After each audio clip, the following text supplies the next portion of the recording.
വിശുദ്ധ കുരിശിൻ്റെ അടയാളത്താൽ ഞങ്ങളുടെ ശത്രുക്കളിൽ നിന്ന് ഞങ്ങളെ രക്ഷിക്കണമേ. ഞങ്ങളുടെ തമ്പുരാനെ, പിതാവിൻ്റെയും പുത്രൻ്റെയും പരിശുദ്ധാത്മാവിൻ്റെയും നാമത്തിൽ ആമേൻ.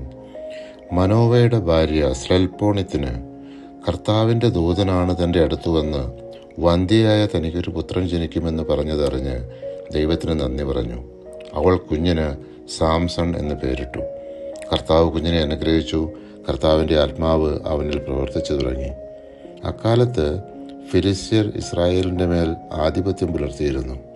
സാംസൺ തിമ്നയിലെ ഒരു ഫിലിസ്ത്യക്കാരിയിൽ ആകൃഷ്ടനായി അവളെ വിവാഹം കഴിക്കാനായി മാതാപിതാക്കളോടുകൂടി പോകുമ്പോൾ ഒരു സിംഹക്കുട്ടി അവൻ്റെ നേരെ അലറി വന്നു. സാംസൺ അതിനെ പിടിച്ച് ചീന്തിക്കളഞ്ഞു. പിന്നീടൊരിക്കൽ പോകുന്ന വഴിയിൽ മുമ്പ് കൊന്നിട്ടിരുന്ന സിംഹക്കുട്ടിയുടെ ഉടലിൽ ഒരു തേൻകൂട് കണ്ടു.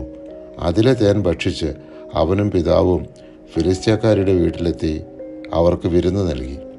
ഫിലിസ്ത്യർ സാംസന് 30 തോഴന്മാരെ നൽകി. സാംസൺ അവരോട് ഒരു കടങ്കഥ പറഞ്ഞ് അതിനുള്ള ഉത്തരം 7 ദിവസത്തിനകം പറഞ്ഞാൽ അവർക്ക് സമ്മാനങ്ങൾ കൊടുക്കാമെന്ന് പറഞ്ഞിരുന്നു.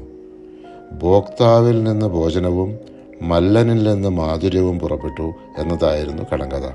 അവർക്കാർക്കും കടങ്കഥയുടെ പൊരുൾ മനസ്സിലാകാഞ്ഞതുകൊണ്ട് സാംസന്റെ ഭാര്യ അവനെ സ്വാധീനിച്ച് ഉത്തരം കണ്ടെത്തുന്നു. അതായത് സാംസൺ ചത്ത സിംഹത്തിൻ്റെ ഉടലിൽ നിന്നും തേനെടുത്തു എന്നതായിരുന്നു. 7-ാം ദിവസം സൂര്യാസ്തമനത്തിന് മുമ്പ് പട്ടണവാസികൾ വന്ന് അവനോട് പറഞ്ഞു, തേനിനേക്കാൾ മാധുര്യമുള്ളത് എന്ത്? സിംഹത്തേക്കാൾ കരുത്തുള്ളത് ആര്? അപ്പോൾ അവൻ പറഞ്ഞു, എൻ്റെ പശുക്കിടാവിനെ കൊണ്ട് ഉഴുതില്ലായിരുന്നെങ്കിൽ കടങ്കഥയുടെ സാരം നിങ്ങൾ മനസ്സിലാക്കുകയില്ലായിരുന്നു. ന്യായാധിപന്മാർ 14-ാം അധ്യായം 18-ാം തിരുവചനം. കർത്താവിൻ്റെ ആത്മാവ് അവൻ്റെ മേൽ ശക്തിയോടെ വന്നു. അഷ്കലോണിൽ ചെന്ന് പട്ടണത്തിലെ 30 പേരെ കൊന്ന് കൊള്ളയടിച്ച് കടങ്കഥയുടെ സാരം പറഞ്ഞവർക്ക് സമ്മാനങ്ങളും വിശേഷ വസ്ത്രങ്ങളും കൊടുത്തു. പരിശുദ്ധാത്മാവെ, തിരുവചനത്തിൻ്റെ അനന്തശക്തിയാൽ ആത്മാവിൻ്റെ ബലങ്ങളും ദാനങ്ങളും നൽകി തീക്ഷ്ണതയാൽ ഞങ്ങളെ ജ്വലിപ്പിക്കണമേ. ആമേൻ.